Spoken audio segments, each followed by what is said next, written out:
আবার এসেছে 25শে বৈশাখ, প্রাণের দেবতা রবি ঠাকুরের জন্ম মাস। প্রখর তপন তাপে হৃদয় যখন কাঁপে, দুয়ারে দাঁড়ান তিনি শান্ত বাড়ি হাতে। আমার না বলা বাণী ঘন যামিনীর মাঝে, রবীন্দ্রনাথ তারার মতো রাজে। পাখিরা জানে না কেহ আজি বর্ষ শেষ, বকবৃদ্ধ কাছে নাহি শুনে উপদেশ। যতদিন এ আকাশে এ জীবন আছে, বরষের শেষ নাহি তাহাদের কাছে। কোকিলের কুজন আর কালবৈশাখীর এক চিলতে স্বস্তির মধ্যে দিয়েই বর্ষ শেষের বেদনা কাটিয়ে শুরু হয় নতুন বছরের আবাহন। এসো হে বৈশাখ, এসো এসো, এসো হে বৈশাখ, এসো এসো। তাপস নিঃশ্বাস বায়, মুমুর সুরে দাও উড়ায়। তাপস নিঃশ্বাস বায়, মুমুর সুরে দাও উড়ায়। বছরের আবর্জনা দূর হয়ে যাক যাক যাক। এসো এসো, এসো হে বৈশাখ, এসো এসো, এসো হে বৈশাখ, এসো এসো।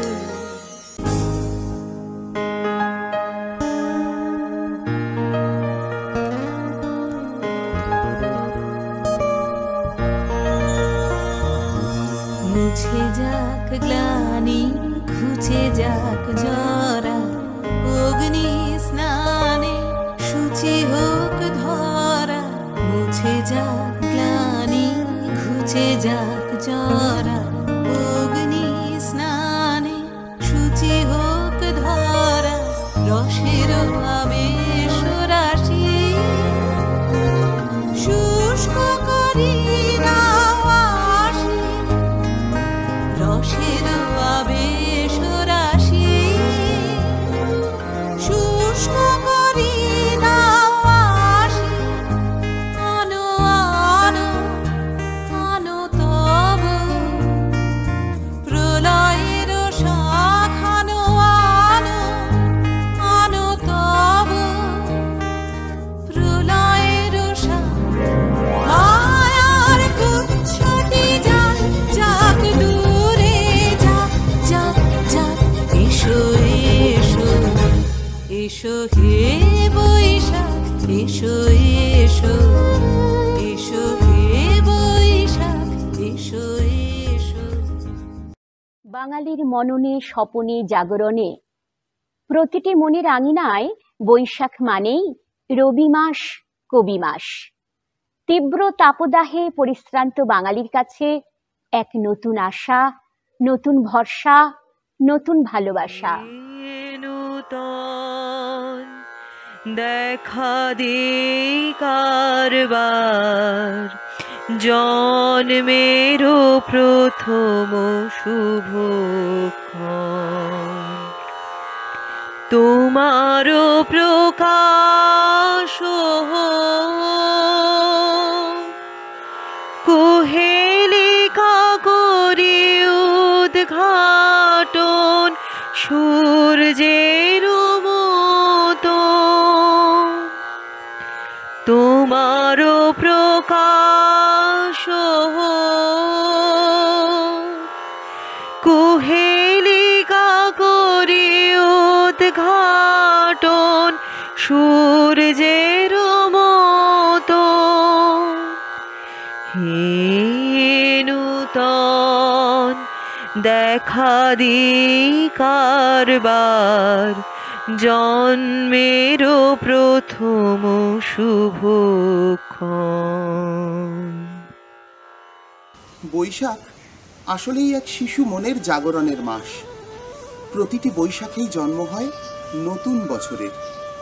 বছর যখন তার শৈশবে পা রাখে, তখন কি আশ্চর্যভাবে প্রত্যেক শিশুর মনেই জেগে ওঠে বড় হওয়ার বাসনা। এখনো তো বড় হইনি আমি, ছোট আছি ছেলে মানুষ বলে। দাদার চেয়ে অনেক মস্ত হব, বড় হয়ে বাবার মতো হলে। দাদা তখন পড়তে যদি না চায়, পাখির ছানা পোষে কেবল খাঁচায়, তখন তাকে এমনি বকে দেব। বলবো, তুমি ভারী দুষ্টু ছেলে। বলবো, তুমি চুপটি করে পড়ো। যখন হব বাবার মতো বড়, তখন নিয়ে দাদার খাঁচাখানা ভালো ভালো পুষবো পাখির ছানা। 10:30 যখন যাবে বেজে, নাবার জন্য করব না তো তাড়া। ছাতা একটা ঘাড়ে করে নিয়ে চটি পায়ে বেরিয়ে আসবো পাড়া। গুরুমশাই দাওয়া এলে পরে চৌকি এনে দিতে বলবো ঘরে। তিনি যদি বলেন, খোকা সিলেট কোথা, দেরি হচ্ছে, বসে পড়া করো, আমি বলবো, খোকা তো আর নেই, হয়েছি যে বাবার মতো বড়। গুরুমশাই শুনে তখন কবেন, বাবু মশাই আসি এখন তবে। খেলা করতে নিয়ে যেতে মাঠে ভুলু যখন আসবে বিকেল বেলা, আমি তাকে ধমক দিয়ে কব, কাজ করছি, গোল করো না মেলা। রথের দিনে খুব যদি ভিড় হয়, একলা যাব, করব না তো ভয়। মামা যদি বলেন ছুটে এসে, খোকা হারিয়ে যাবে, আমার কোলে চড়ো, বলবো আমি, দেখছো নাকি মামা, হয়েছি যে বাবার মতো বড়। দেখে দেখে মামা কবে, তাই তো, খোকা আমার সে খোকার নাই তো। মা সেদিনে গঙ্গা স্নানের পরে আসবে যখন খিড়কি দুয়ার দিয়ে, ভাববে কেন গোল শুনিনে ঘরে। আমি তখন চাবি খুলতে শিখে যত ইচ্ছে টাকা দিচ্ছি ঝিকে। তুমি দেখে বলবে তাড়াতাড়ি, খোকা তোমার খেলা কেমন তরো। আমি বলবো, মাইনে দিচ্ছি আমি, হয়েছি যে বাবার মতো বড়। ফুরোয় যদি টাকা, ফুরোয় খাবার, যত চাই মা এনে দেব আবার। আশ্বিনেতে পুজোর ছুটি হবে, মেলা বসবে গাজনতলার মাঠে। বাবার নৌকো কত দূরের থেকে লাগবে এসে বাবুগঞ্জের ঘাটে। বাবা মনে ভাববে সোজাসুজি, খোকা তেমনি খোকাই আছে বুঝি। ছোট ছোট রঙিন জামা জুতো কিনে এনে বলবে আমায়, পরো। আমি বলবো, দাদা পড়ুক এসে, আমি এখন তোমার মতো বড়। দেখছো নাকি যে ছোট মাপ জামার, পড়তে গেলে 8 হবে যে আমার। কল্পনার শৈশব আর বাস্তবতার মধ্যে থেকে যাওয়া আসমান জমিন ফারাক যতই আমাদের কাছে হাস্যকর হোক না কেন, শিশুদের মনে কিন্তু তার কোনো প্রভাব নেই। তাদের নিষ্পাপ শৈশব কল্পনাতেই মেতে খুশি। বৃষ্টি কোথায় লুকিয়ে বেড়ায় উড়ো মেঘের দল হয়ে, যেই দেখা দেয় আর এক ধারায় শ্রাবণ ধারার জল হয়ে। আমি ভাবি চুপটি করে মোর দশা হয় ওই যদি, কেই বা জানে আমি আবার আর একজনও হই যদি। একজনারেই তোমরা চেনো, আর এক আমি কারোই না। কেমন তর ভাবখানা তার মনে আনতে পারোই না। হয়তো বা ওই মেঘের মতোই নতুন নতুন রূপ ধরে, কখন যে সে ডাক দিয়ে যায়, কখন থাকে চুপ করে। কখন বা সে পুবের কোণে আলো নদীর বাঁধ বাঁধে, কখন বা সে আধেক রাতে চাঁদকে ধরার ফাঁদ ফাঁদে। শেষে তোমার ঘরের কথা মনেতে তার যেই আসে, আমার মতন হয়ে আবার তোমার কাছে সেই আসে। আমার ভিতর লুকিয়ে আছে 2 রকমের 2 খেলা, একটা সে ওই আকাশ ওড়া, আর একটা এই ভুই খেলা। আর এইভাবেই কল্পনার জগতে থাকা শিশু মন যখন আস্তে আস্তে বড় হয়ে ওঠে, তার মধ্যে জাগ্রত হয় চেতনা। সাদাকে সাদা এবং কালোকে কালো বলতে পারার স্বকীয়তা জন্ম দেয় আমিত্ববোধের। আমারই চেতনার রঙে পান্না হলো সবুজ, চুনি উঠল রাঙা হয়ে। আমি চোখ মেললুম আকাশে, জ্বলে উঠল আলো পূবে পশ্চিমে। গোলাপের দিকে চেয়ে বললুম, সুন্দর সুন্দর হলো সে। তুমি বলবে যে তত্ত্ব কথা, এ কবির বাণী নয়। আমি বলবো এ সত্য, তাই এ কাব্য। এ আমার অহংকার, অহংকার সমস্ত মানুষের হয়ে। মানুষের অহংকার পটেই বিশ্বকর্মার বিশ্বশিল্প।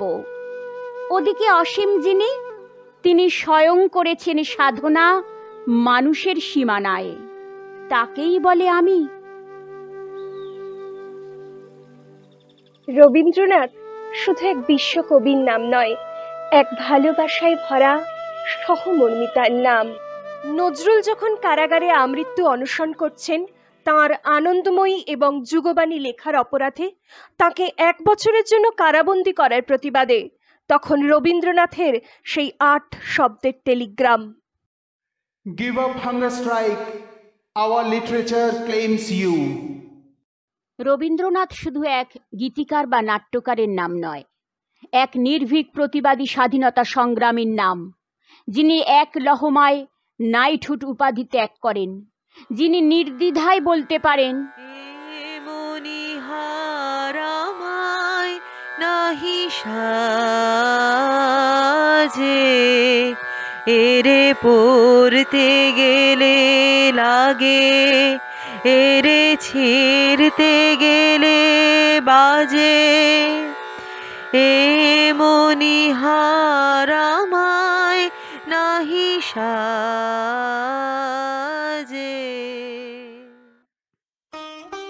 আসলে জীবনের সাথে এমন অঙ্গাঙ্গিভাবে জড়িয়ে রয়েছেন তিনি যে তাঁর সম্পর্কে বলতে গিয়ে শক্তি চট্টোপাধ্যায় লিখছেন, উনি এসেই পড়েন, উপায় নেই। ঠিকই তো, উনি তো এসেই পড়েন। আমাদের প্রতিটি জীবন মুহূর্তকে কলমে বন্দি করা কবি আসবেন না তো কে আসবেন? তাঁর সমসাময়িক এবং আধুনিক বিভিন্ন কবিদের কলমে তাই স্থান পেয়েছেন রবীন্দ্রনাথ। কবি শুভ দাশগুপ্তের কবিতা আমার রবীন্দ্রনাথ আমাদের বিশ্বকবির প্রতি আধুনিক কবিদের তরফ থেকে গাঁথা এক অনন্য শ্রদ্ধাঞ্জলি। পরম আরাধ্য কবিবরেষু মাননীয় রবীন্দ্রনাথ ঠাকুর মহোদয়, ধরাছোঁয়ার অনেক ঊর্ধ্বে এখন আপনি। আমাদের জীবনের প্রাত্যহিকতায় কলকাতা কিংবা বোলপুরের শান্তিনিকেতনে, ইংল্যান্ডে কিংবা মংপুতে কোথাও আর আপনার মানবিক চলাফেরার চিহ্নটুকুও নেই। যে মানচিত্রকে আপনি ভারতবর্ষ বলে দেখেছিলেন, আপনার প্রস্থান পর্বের অনতিবিলম্বে সে মানচিত্র বদলে গেছে অনেকখানি। পাঞ্জাব ও সিন্ধু, গুজরাট ও মারাঠার সিন্ধু এখন পরদেশ, সেখানে যেতে গেলে পাসপোর্ট লাগে। মান্য কবিবর, সেই বদলে যাওয়া মানচিত্রের রক্তাক্ত পটভূমিতে দাঁড়িয়ে আমি একজন সামান্য মেয়ে। আমাদের মতো মেয়েদের জীবনে আপনি এক আশ্চর্য স্বপ্নময় দীপভূমি, যেখানে যাবার স্বপ্ন আমাদের উদ্দীপ্ত করে, আর যেখানে পৌঁছতে না পারার চিরকালীন গ্লানি আমাদের বিদীর্ণ করে, বিদ্ধ করে। দেশভাগের মর্মান্তিক যন্ত্রণাকে সম্পত্তি করে আমাদের ধ্বস্ত পরিবার একদিন এসে বাসা বেঁধেছিল টালির ঘরে, শহর থেকে বহু দূরের গ্রামে। বাবা কখনো দোকানদারি, কখনো ছাত্র পড়ানো, কখনো এটা সেটা করে প্রখর জীবন স্রোতে বউ ছেলে মেয়ে নিয়ে আজীবন চেষ্টা করেছেন ভেসে থাকতে, বেঁচে থাকতে। তার সম্বল বলতে কিছু ছিল না, না টাকা পয়সা, না আশা ভরসা, ছিল সাহস, আর ছিলেন আপনি। হ্যাঁ, উঠতে বসতে চলতে ফিরতে কথায় কথায় বাবা বলতেন আপনার কথা, আপনার কবিতা আর গানের কথা, আপনার নোবেল প্রাইজ পাওয়ার কথা, আপনার নাইটহুড ত্যাগের কথা, আপনার গোরা চোখের বালি যোগাযোগের কথা, গীতাঞ্জলি ছিন্নপত্রের কথা। আর এসব যখন বলতেন, দারিদ্র লাঞ্ছিত সেই দীনহীন মানুষটির সমস্ত চোখ মুখ ভরে জ্বলে উঠত আলো। আর আমরা যারা শুনতাম, আমি, দাদা, মা, আমাদের দৃষ্টির চেনা পরিধির সীমা ডিঙিয়ে অসীম এক আকাশ উঠত জেগে, যে উদার নীলিমায় কেবল গান, কেবল ছবি, কেবল প্রশান্তি। দারিদ্র্য আর অসাফল্যের টানাপোড়েনে বোনা আমাদের উদ্বাস্তু জীবনে আপনি ছিলেন এক অশেষ মাধুরী। কবি, আপনার জানার কথা নয়, আমরা জানি। আমরা দেখেছি অনটন আর নিরুপায় দারিদ্র্য কি ভয়ঙ্কর আগ্নেয় শক্তিতে জ্বালিয়ে পুড়িয়ে দিয়েছে আমাদের নিরন্ন জীবনকে। তবু যখন দিনগত পাপক্ষয়ের উপান্তে এসে একটুখানি মাটির দাওয়ায় বাবা বসতেন চৈত্রের সন্ধ্যার বাতাস কপালে নিয়ে, তখন নুয়ে পড়া, দুমড়ে যাওয়া সেই হতমান মানুষটি কি বিশ্বাসে যে গেয়ে উঠতেন, নাই নাই ভয়, হবে হবে জয়, খুলে যাবে দ্বার। গাইতেন আর তাঁর গাল বেয়ে নেমে আসত ব্যথার পরশ লাগা অশ্রুধারা। সব হারিয়েও বাবার বুক জুড়ে ছিলেন আপনি। আমরা তখন অবোধ শিশু। সেদিন ছিল শ্রাবণের এক অবিরাম বৃষ্টির রাত। আমাদের ভাঙা ঘরের চাল ফুটো হয়ে ঝরছিল স্রোতধারা। আকাশে সেদিন ঘন দুর্যোগ। মাত্র 7 দিনের জ্বরে আমার বিধ্বস্ত মা তখন শেষ পথের যাত্রী। জ্বরে পুড়ে যাওয়া মায়ের গায়ে বাবা তখন হাত রেখেছেন একটু শান্তির স্পর্শ দিতে। চোখে জল। মা বললেন, ছেলে মেয়েরা রইল। বলতে বলতে মার চোখ বন্ধ হয়ে এলো।